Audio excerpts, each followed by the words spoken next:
उत्तर प्रदेश में योगी सरकार अपने 4 साल पूरे करने जा रही है। ये साल इसलिए भी अहम है क्योंकि यूपी में पहली बार कोई बीजेपी नेता अपने कार्यकाल के 4 साल पूरे करेगा। आपको बता दें कि 19 मार्च को सीएम योगी को शपथ लिए हुए 4 साल हो गए हैं। इसी वजह से सीएम योगी बन गए हैं अब भाजपा के डिमांडिंग नेता। बने भी क्यों ना, योगी जी जहां भी जाते हैं भाजपा को जीत दिलाकर ही आते हैं।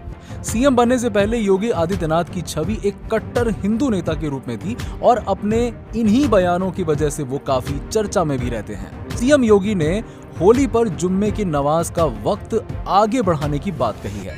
जी हाँ, मैं आपको बता दूं कि योगी आदित्यनाथ ने इलाहाबाद के फूलपुर में चुनावी रैली के दौरान ये बयान दिया था। होली का पर्व साल में एक बार आता है।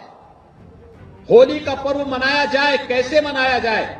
लोग कहते थे, लोगों ने कहा साहब जुमा भी है उस दिन। हमने कहा जुमा भी पड़ेगा, होली भी होगा। जब वीडियो कॉन्फ्रेंसिंग होने लग गई, मैंने पूछा भी क्या तैयारी है? कहा साहब हम लोग प्रयास करेंगे कि 11 बजे तक होली संपन्न कर दी जाए। हमने कहा साल में एक बार होली पड़ेगी और 11 बजे संपन्न हो जाएगी। साल में 52 बार जुमा पड़ता है तो 2 घंटे का कार्यकाल उसी का आगे बढ़ जाएगा। कोई आवश्यकता नहीं, साल में एक दिन होली मनती है, होली पूरी मनाने दीजिए। ये एक और सुनिए योगी जी का बयान, कोई मरने आ ही रहा है तो जिंदा कहां से हो जाएगा।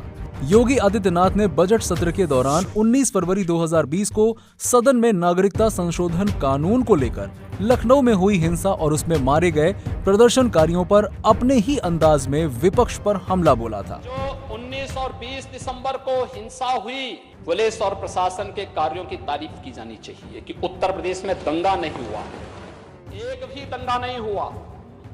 और इसलिए भाई अगर कोई मरने के लिए आ ही रहा है तो जिंदा कहां से हो जाएगा? लेकिन पुलिस की गोली से कोई नहीं मरा, जो मरे हैं उपद्रवियों की ही गोली से मरे। इन लोगों में इतनी भी हिम्मत नहीं है कि ये लोग स्वयं आंदोलन करने की स्थिति में हों, क्योंकि इन्हें मालूम है तोड़फोड़ और आगजनी करेंगे तो इनके प्रॉपर्टी को भी जब्त करवाने का कार्य करेंगे। आपको बता दें कि पुरुष घरों में रजाई में सो रहे हैं और महिलाएं धरने पर बैठी हैं। महिलाएं कहती हैं, पुरुष बोलते हैं अब हम असक्षम हो चुके हैं, आप धरने पर जाकर बैठो। 22 जनवरी 2020 को सीएम योगी आदित्यनाथ ने सीएए के समर्थन में आयोजित रैली में ये बयान दिया था। और अब तो इन लोगों में इतनी भी हिम्मत नहीं रही कि लोग स्वयं आंदोलन करने की स्थिति में हों, क्योंकि इन्हें मालूम है अगर तोड़फोड़ और आगजनी करेंगे तो इनकी प्रॉपर्टी को भी जब्त करवाने का कार्य करेंगे। अब इन्होंने क्या किया है, अपने घर की महिलाओं को चौराहे चौराहे पर बिठाना प्रारंभ कर दिया है, बच्चों को बिठाना प्रारंभ कर दिया है। कितना बड़ा अपराध कि पुरुष घर में सो रहा है रजाई ओढ़ करके और महिलाओं को आगे करके चौराहे चौराहे पर बिठाया जा रहा है। मैं आदरणीय राहुल जी से 1 वर्ष छोटा हूं उम्र में, अखिलेश यादव से 1 वर्ष बड़ा हूं। दोनों की जोड़ी के बीच जो मैं आ गया, ये आपकी विफलता का एक बड़ा कारण हो सकता है। जब योगी जी संसद में थे तब उनका सदन में बोलने का अपना ही अलग अंदाज था, लेकिन आज हम आपको योगी आदित्यनाथ का ऐसा भाषण सुनाएंगे जिसमें उन्होंने मजाक मजाक में राहुल गांधी और अखिलेश यादव को धो डाला, जिसे सुनकर सदन में खूब ठहाके लगे। चलिए सुनते हैं क्या कहा उन्होंने। मेरी उम्र के बारे में कह सकते हैं, मैं आदरणीय राहुल जी से 1 वर्ष छोटा हूं। खड़गे जी, राहुल जी यहां पर सदन में नहीं हैं, मैं उनसे 1 वर्ष छोटा हूं उम्र में। और मुलायम सिंह जी की पार्टी के कोई यहां नहीं है। अखिलेश यादव से 1 वर्ष बड़ा हूं। एक जो दोनों की जोड़ी के बीच में मैं जो आ गया,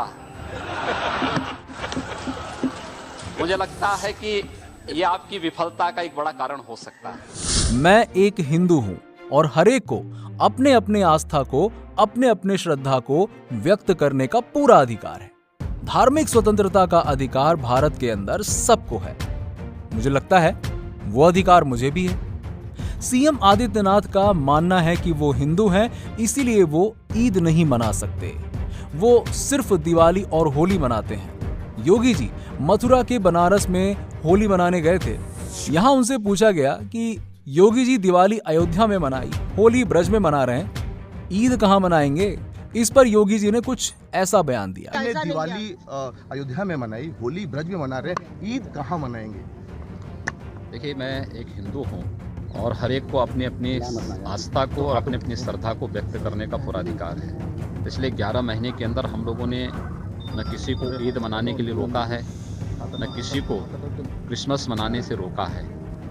हर एक अपनी अपनी आस्था को अपने अनुसार व्यक्त करने के लिए स्वतंत्र है। धार्मिक स्वतंत्रता का अधिकार भारत के अंदर हर नागरिक को है, तो मुझे लगता है वो अधिकार मुझे भी है। तेलंगाना में बीजेपी की सरकार बनती है तो ओवैसी को वैसे ही भागना पड़ेगा जैसे हैदराबाद से निजाम को भागने पर मजबूर होना पड़ा था।